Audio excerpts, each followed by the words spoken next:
On April 9, 1940, Norway was invaded by Nazi Germany. The plan to take over Norway was called Weserübung. The Germans landed on most of Norway's major ports such as Oslo, Kristiansand, Bergen, Trondheim, and Narvik, and would then take over the whole country. The Allies countered with landings in the north, such as Harstad, Namsos, and Adalesnes, to drive the Germans out of Norway. The Luftwaffe was too powerful and soon forced the Allies to retreat. The only Allies left were ones who drove the Germans out of Narvik, and soon they had to retreat too. Hitler wanted Norway so that he could use the Blitzkrieg on Great Britain more efficiently and so that his Luftwaffe could reach Great Britain easier. On May 10th of 1940, right after the invasion of Denmark and Norway, Germany, the big star on the right, invades France, the star on the left. The French had their wall of defense already set up along the borders of Germany and Alsace-Lorraine, marked by blinking red. The Germans knew that the defensive wall was going to be difficult to break down, and because France did not think that the Germans could pass through the Ardennes forest, marked by the small blinking star in between Belgium and France, they chose to take that path. Germany passed around the defense line and used its effective blitzkrieg method to successfully invade and capture France.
The invasion of France leads into the Battle of Dunkirk. After passing through the Ardennes forest, the French troops from the border move to help fight the Germans, but the Germans are too strong. The Germans push the Allied troops to the coast of France in Dunkirk. Unexpectedly, Hitler tells his army to hold their fire for a brief moment, and the Allied troops escape through the water and move to Great Britain. This was taken as an amazing victory for Great Britain that day.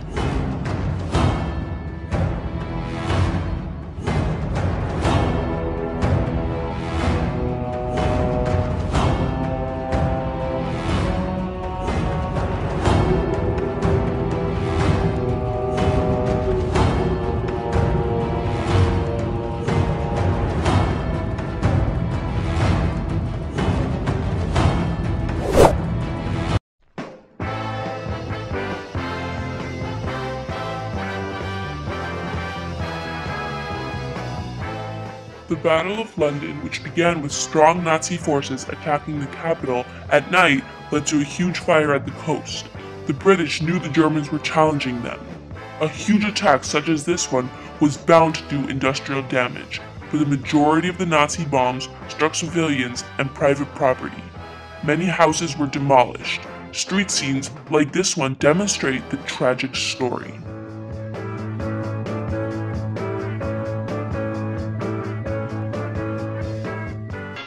The failure of Germany to achieve its objectives of destroying Britain's air defenses or forcing Britain to negotiate an armistice is considered its first major defeat and a crucial turning point in the Second World War.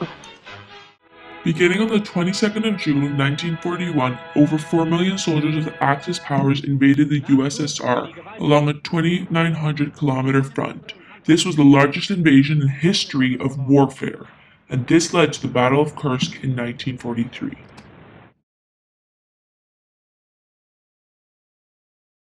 The last obstacle that lay in Germany's way was Stalingrad.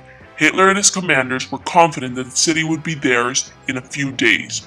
For 200 days, the brutal battle raged on. until the Red Army forced the surrender of Nazi forces in the city of Stalingrad. This was the first time in the history of the Soviets that they had inflicted a decisive defeat on their enemy.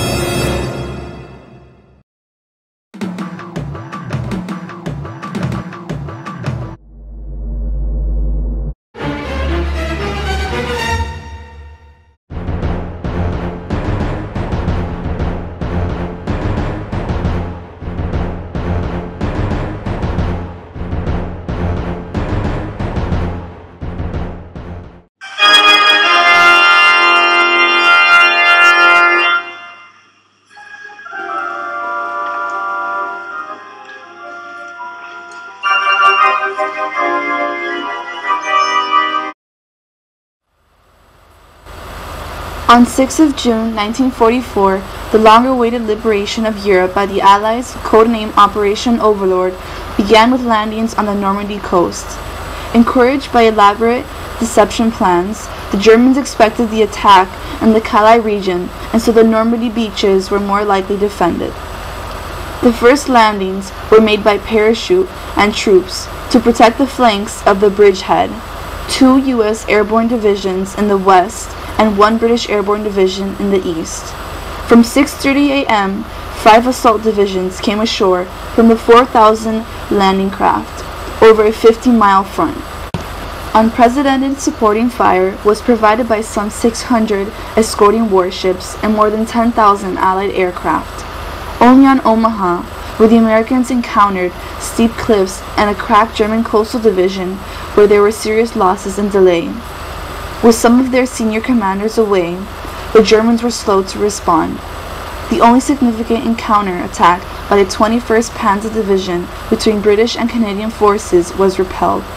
Although objectives were not reached in full, over 156,000 British, Canadian, and Dominican troops were landed on the first day. Paris was liberated on August 23, 1944.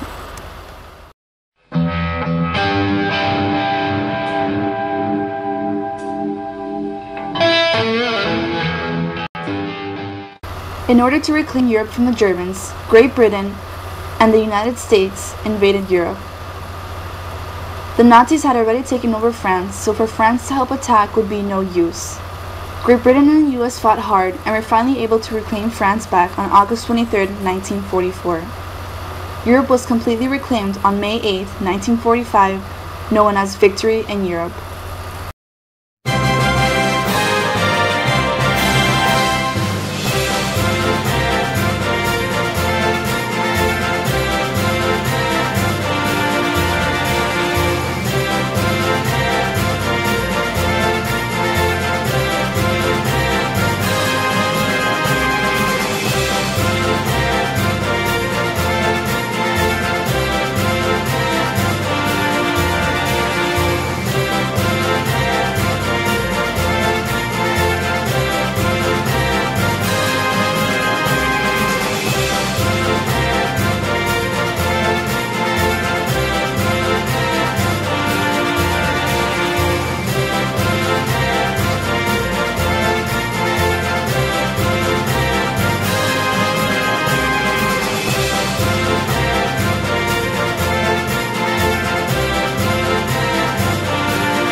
VE Day took place on May 8, 1945. VE stands for Victory in Europe. It was the public holiday which marks the date when the World War II Allies officially accepted the unconditional surrender of the armed forces of Nazi Germany. This ended the war in Europe.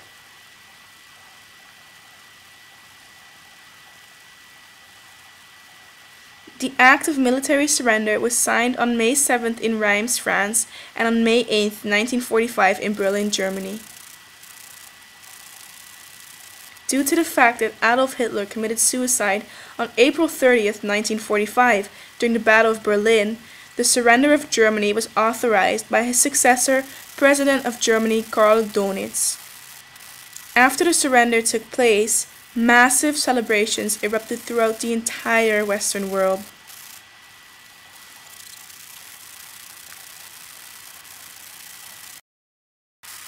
The Battle of the Bulge, also known as the Ardennes Offense, was a huge German offense launched in the densely forested Ardennes in Belgium, France, and Luxembourg.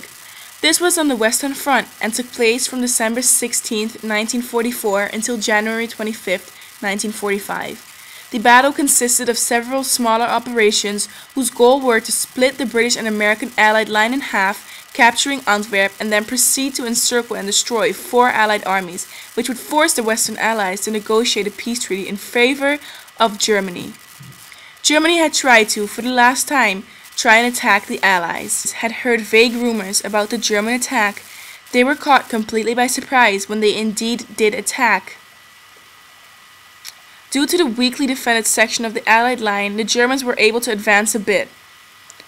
However, the Allies counterattacked and pushed Germany all the way back to its original location. The offense was a complete failure.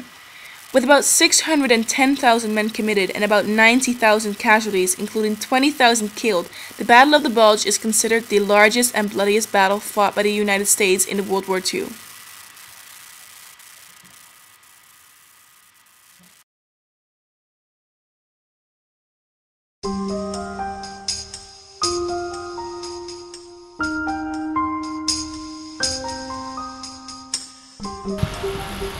When looking back at Hitler's strategies and plans made in advance for the war, he had many, but there were times when Hitler wasn't thinking and simply acted as the situations and opportunities arose.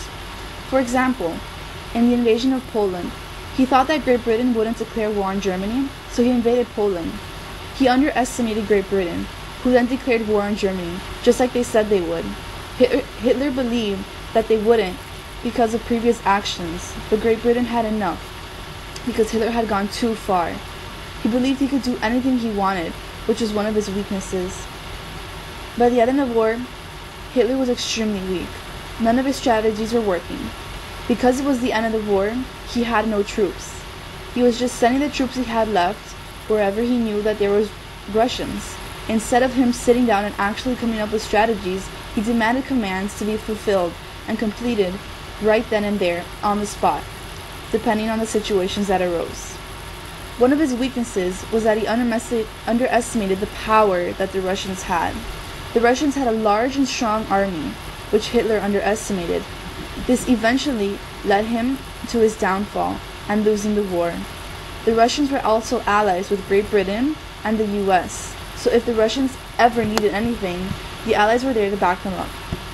Hitler also believed that Germany was a powerhouse at the time, so he thought that he never sometimes really needed to put much effort into his work or plans or strategies because he would win either way, which brings us back to Hitler's underestimation of the other countries. His plans could have been planned out, but not completely, because since he thought that he was a powerhouse, he could beat anyone, which was yet another one of his weaknesses. When the Battle of the Bulge was planned, Hitler thought that it was Germany's last great push, when in reality, it was just an act of desperation. It was not planned out thoroughly or thoughtfully. It was just a fight to push the Allies back, which in the end, the Allies won either way.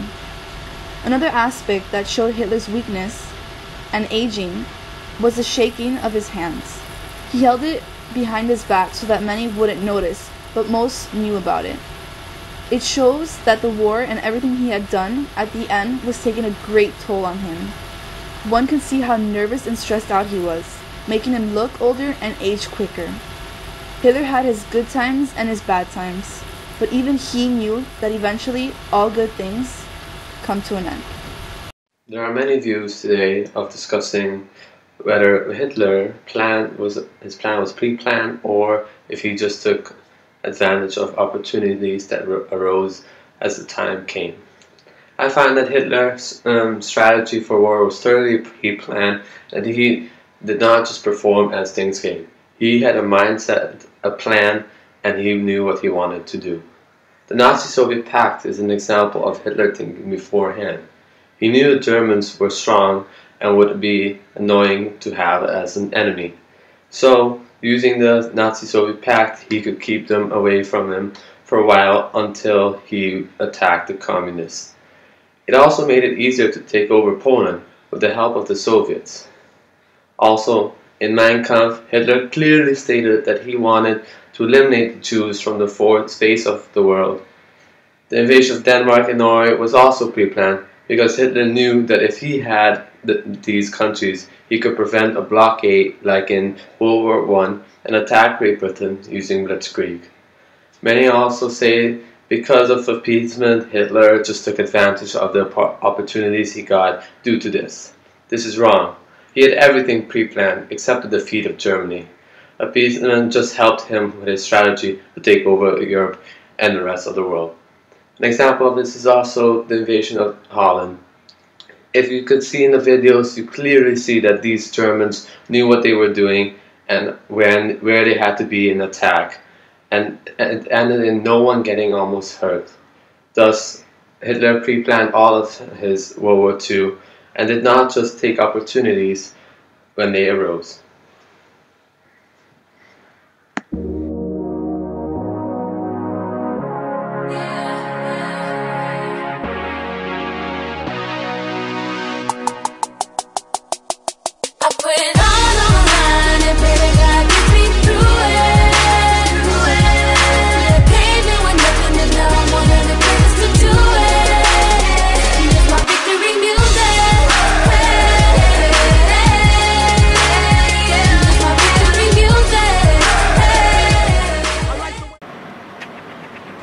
Is it blurry?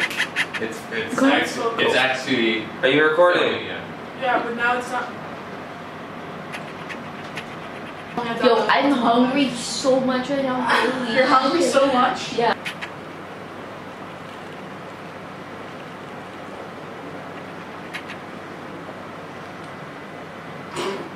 Yeah, that's it. Stalin, what do you think about these? Fine. I'm hungry like since you were born. Yo, came out and ordered like a Big Mac.